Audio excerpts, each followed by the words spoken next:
Hi everyone, it's Stephanie here and welcome back. In today's video, we are going to be creating 3 cards, and what we're going to be doing is doing some embossing with stencils. This is a really great way to add texture to a background or to incorporate some of the embossed detail into your design. And I wanted to share 3 different ways that you can use this technique to kind of create a different look on your card designs. So I've picked out a bunch of stencils. I'm not going to use all of them, but I will use 3 of these in my card designs. And I also have the embossing pad combo that we sell in the MFT online store. And this has 2 different pads in it. One's a thinner pad and one is a thicker one. And it will just depend on your die cutting machine which of these 2 you want to use to create your sandwich that will help to emboss the stencil design into the cardstock. So just kind of play around with the different cutting pads and plates to see what works. I use a Big Shot die cutting machine, so I like to use the platform with the tabs closed. Then I use a bottom cutting plate, and I also add a piece of cardstock underneath of that cutting plate just to act as a little bit of a shim, just to give a little bit more pressure. And then I put the thinnest of the 2 embossing pads onto that bottom plate. I put my cardstock down on top of that, and then you can put your stencil directly over top of the cardstock piece. Once you have all that together, you just put the top cutting plate on and then run that through your die cutting machine. So for this first design, I want to use this Radiating raised stencil, and I want it to be positioned pretty much in the center of the card. I'm going to incorporate it into the design, so I want to make sure it's centered onto that panel, and then I'm going to run this through my die cutting machine. Now this will be a little bit thicker than cutting traditional dies, so I know that I need to add a little bit more muscle here as I'm winding this through, but I've used this combination many times, and I know that it works really nicely to get a really nice embossed impression onto my cardstock. So once I've run that through, I'm just going to remove everything here. And now I'm left with this white panel, and I have this great sun ray pattern that's kind of going out from the center of the panel all the way to the outside edges. I love that I can get more use out of my stencils. I love to use them with inks and different embossing paste, but I also love this way to use them, which is a great way to just add some subtle texture into your cards. So I have the background created, so now I want to work on the rest of the card. So I'm just going to quickly go through how I created it. So I have a separate piece of white cardstock here, and I want to die cut that sun design. So I'm just adding some ink to this panel, and I'm also adding a little bit of water. Since it is distress ink, it will react with that water and give us this really cool textured look. And then I'm going to run this through my die cutting machine and die cut that sun. Rather than the distress inked panel, you can also die cut the sun directly from yellow cardstock if that's what you prefer. So either method will work. We just want to have the sun design so that we can add it to the center of the card. So I have it die cut now, and now you can kind of see the look I was going for. I have a bunch of stitch clouds also die cut, and I'm going to assemble the scene on the card. And I'm going to keep it pretty simple. I'm only using whites and yellows in this design, except for the sentiment, which we're going to put onto a piece of black cardstock. But I really like the tone-on-tone look of the clouds against that textured background we created, and then we have this nice, bright, bold yellow sun in the center. So for this card here, my idea was to actually incorporate that embossed background into the design. So I wanted to kind of look like we have the sun, and then we have all of the sun rays still expanding from that sunshine all the way across that whole entire panel. So it's just a really great way to be able to really extend that design on the whole card front using the subtle dimension on the background panel as well as the die cut piece that we're adding over top. So I want to have this a little bit raised off of the card, so I did add some foam adhesive to the center area of the sun. I adhered that directly over top once I had those clouds adhered, and then I added the panel to a top folding sunshine card base. And then like I mentioned for this one here, I did put the sentiment onto a piece of black cardstock, so I die cut that with the vertical hearts in a row Die-namics. It has some really great little banners that you can quickly die cut and add a sentiment to. And I stamped the sentiment from the Aim for the Clouds stamp set.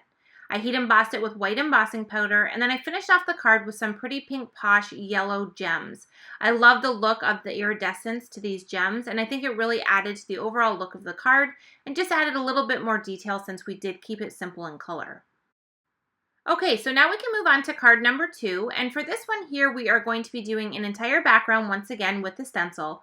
But before we do any of the embossing, I want to add color to the background first. So I just have a scratch piece of paper here, and I've added that panel directly on top of that with a little bit of adhesive underneath. I don't want to add any of that post-it tape on top of the panel since the stencil is going to cover the entire surface. Once I had that done, I added the stencil over top and kind of positioned that in place so it was kind of centered onto the panel. I put some post-it tape on the sides to hold it together, and now I'm just taking some distress inks in rainbow color and I'm just adding ink to this entire panel. When I'm doing ink blending like this, especially when I'm using a bunch of different colors, I like to add the color, and then when I add in the second color, I always like to go back in with the previous color and just kind of blend them out, just to give them a nice blend and not have any harsh lines. So now that I have that finished, I have the stencil still adhered to that scratch piece of paper. I'm just going to set up my sandwich exactly as I did for the first one so that it's ready to go. Now you just want to make sure when you do this type of technique that you don't separate the stencil from the background that you've created before you've done the embossing. We want to keep everything lined up so that we emboss it perfectly over that color we've added. So I just took my scissors and I trimmed down that scratch piece of paper so that I knew it would fit in my Big Shot, and I kept everything adhered before running it through. And this will transfer distress ink onto your cutting pad, so you just want to be careful of that when you go to emboss the next time. So now that I have it done here, I'm just going to carefully remove that tape, and I'm going to pull the panel off of that back piece there where we added that little bit of adhesive. And it's going to leave me with this really cool rainbow pattern, but not only do we have the color, we have the texture as well because we've embossed that pattern directly into the panel. And you can see when I flip the panel over, it also gives a really neat debossed look on the back of the panel. So you can always flip these over and have the inset look versus the embossed raised look.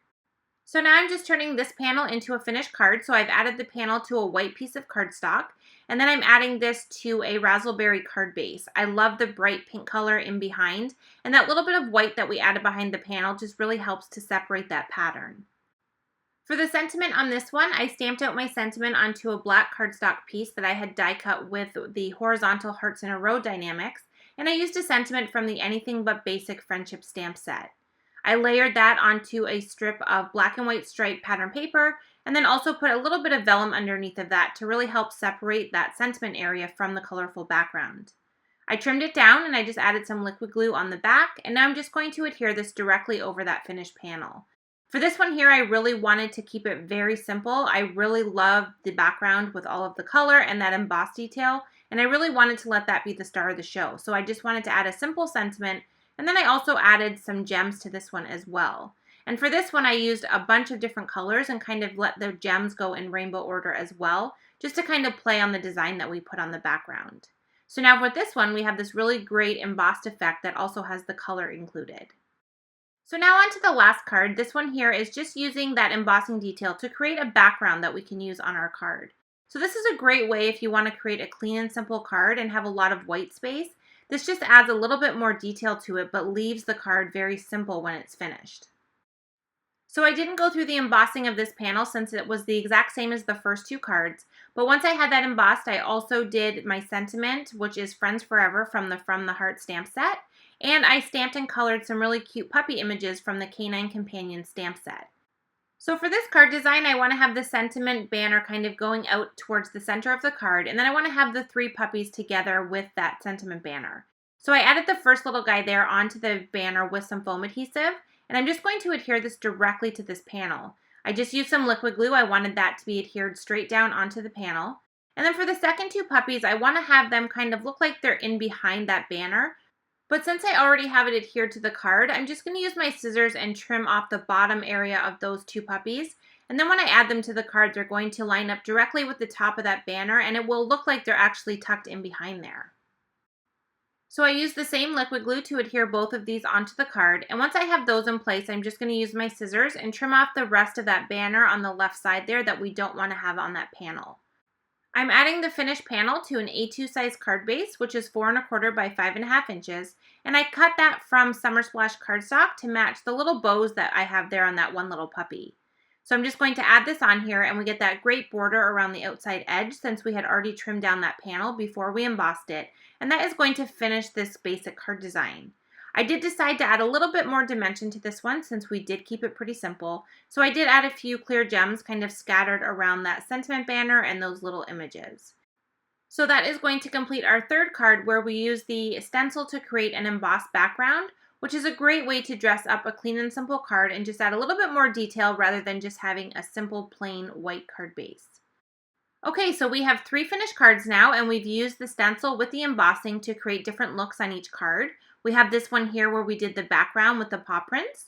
We have this one where we did the embossing and also added color to it as well. And then we have the original first card that we created where we incorporated that embossed detail into the actual design of the card. So just some really great ways to get more use out of your stencils. It's always great when you can find new ways to stretch your supplies and be able to use them in fun new ways. Thank you so much for joining me in today's video. I hope you enjoyed it and got some ideas, and I look forward to seeing you in another video soon. Thanks for watching.